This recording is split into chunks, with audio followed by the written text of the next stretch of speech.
Welcome to Academic Academy SA. If you're new here, welcome. If you're returning, welcome back. Please don't forget to like, subscribe, share this video, and turn on your notification bells so you never miss an upload. Now, let's get started.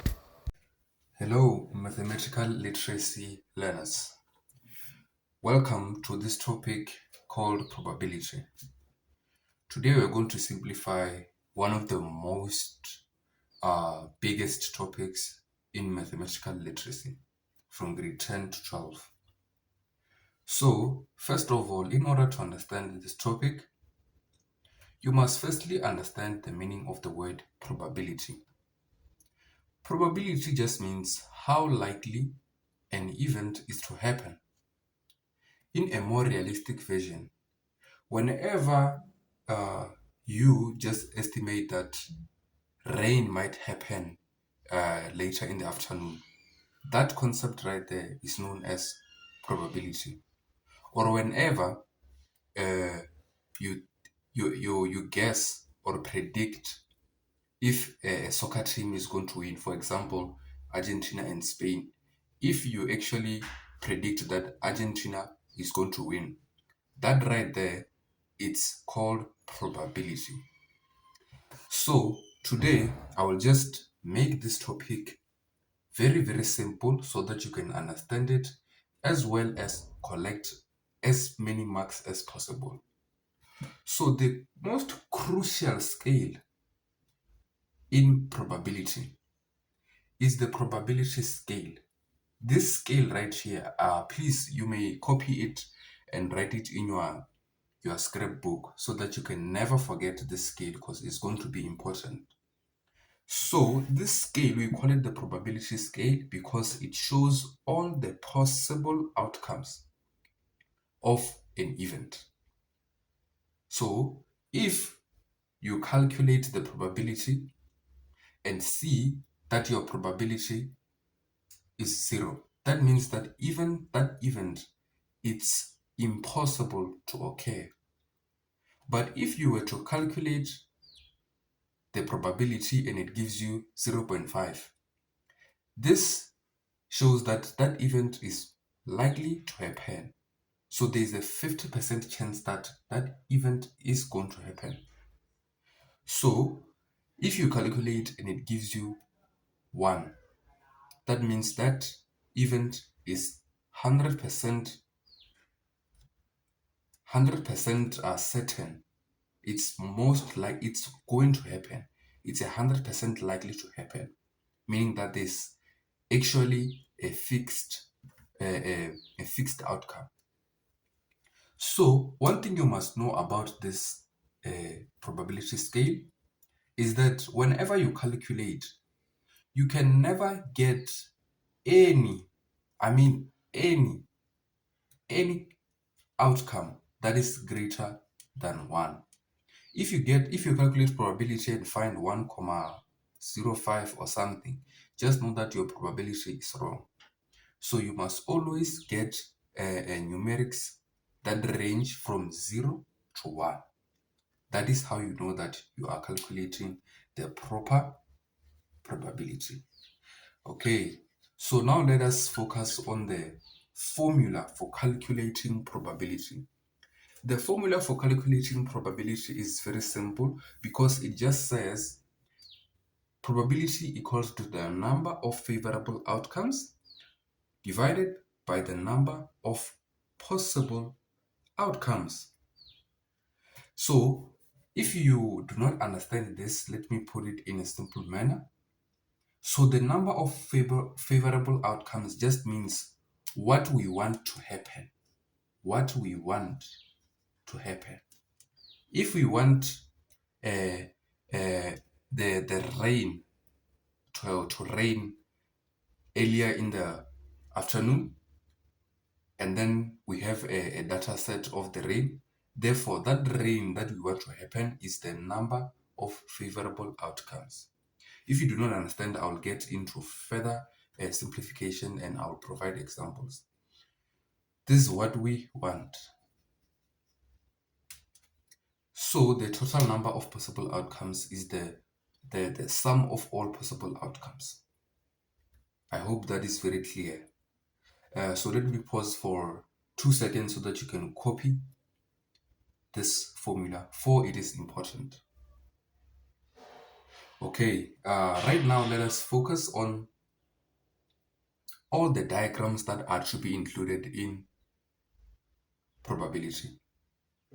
One thing that we mathematical literacy students are lucky about is that in terms of probability, we will be only focusing on one diagram, and that diagram is the tree diagram. So this Venn diagram is for all the students that are doing pure mathematics. So for us, we'll only focus on the tree diagram. So let me cancel this one, for it is those who are doing pure mathematics. So a tree diagram is any diagram that has branches like a tree. So in order for you to always remember what kind of a diagram you're dealing with, whenever you see a branched diagram like this,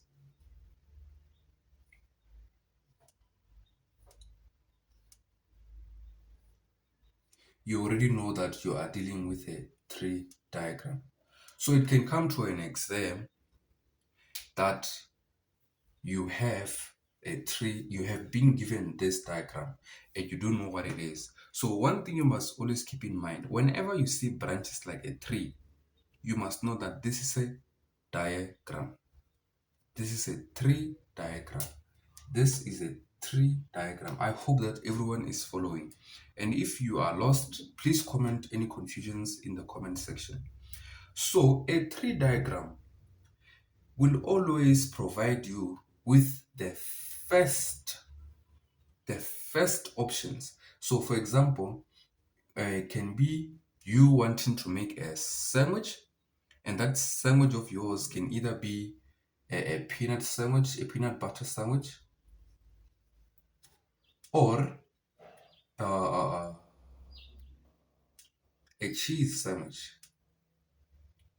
A cheese sandwich. So you can either have a peanut butter sandwich or a cheese sandwich. So this peanut butter sandwich, you can have it with tea or coffee or juice. Yeah, let's put it as juice. Even this cheese sandwich, you can also have it as with tea and juice.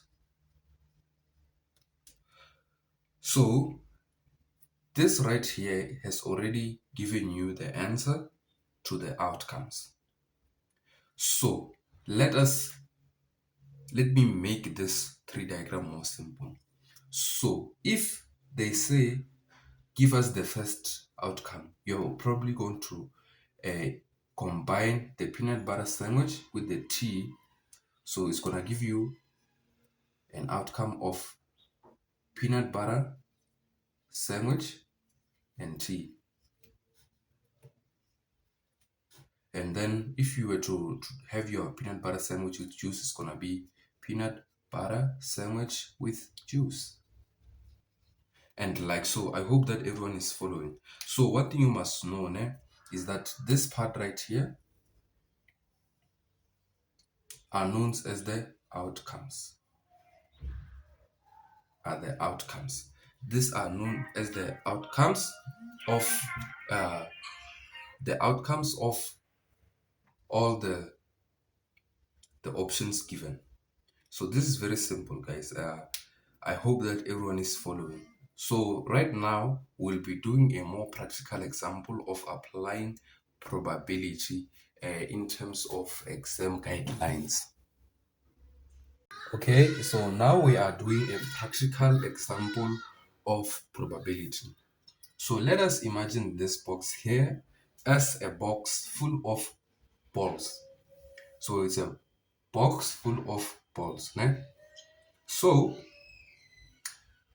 you are going to be asked a question that says, what is the probability of randomly selecting a red ball in the box. I hope you can hear this question. What is the probability of selecting a red ball in the box? So since we know that the formula for probability is number of favorable outcomes over the total number of possible outcomes, we are just going to say probability equals. So since we are starting with the number of favorable outcomes, we are going to say what do we want? We want red balls. Ne? So since we want red balls, we are going to calculate, or we are going to count the number of red balls. So it's going to be 1, 2, 3, 4.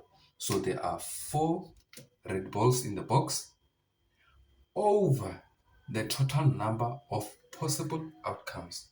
So the total number of possible outcomes is just the total of the balls in this box. So it's going to be 1, 2, 3, 4, 5, 6, 7, 8, 9, 10, 11, 12, 13. So there are a total of 13 outcomes in the box. So when you are here, you've already found your probability. So in a more example, you can get this question as give us this probability as a percentage.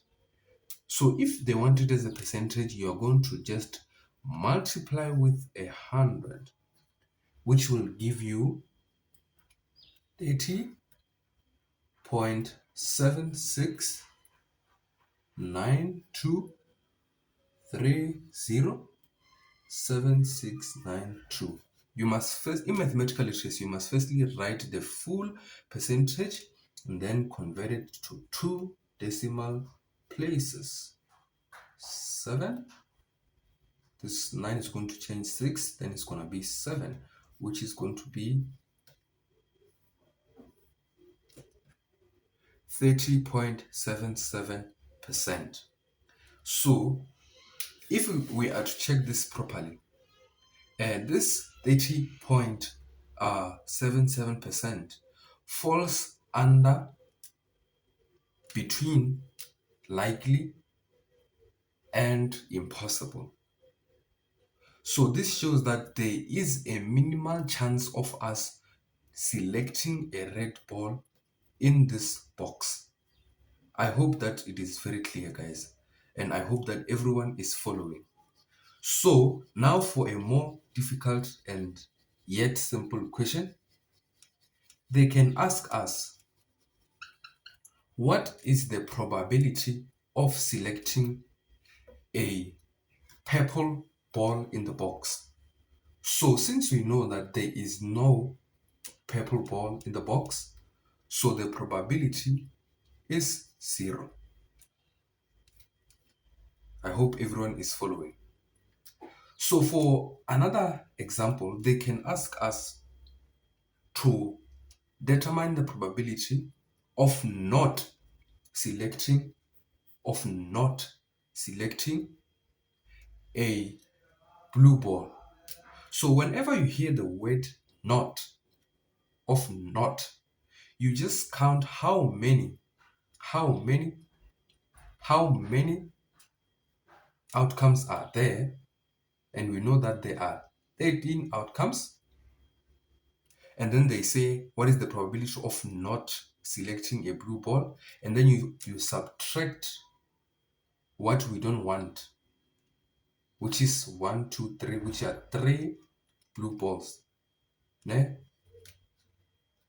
Over the total number of possible outcomes. So this one is going to give us 13 minus 3 equals 10 over 3 over 13, sorry.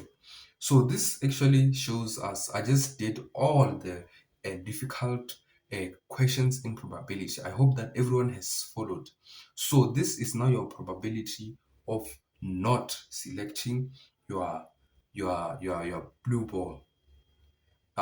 If you managed to make it this far, please do not forget to like, subscribe, as well as engage into this channel so that you can go and take that mathematical literacy distinction with you.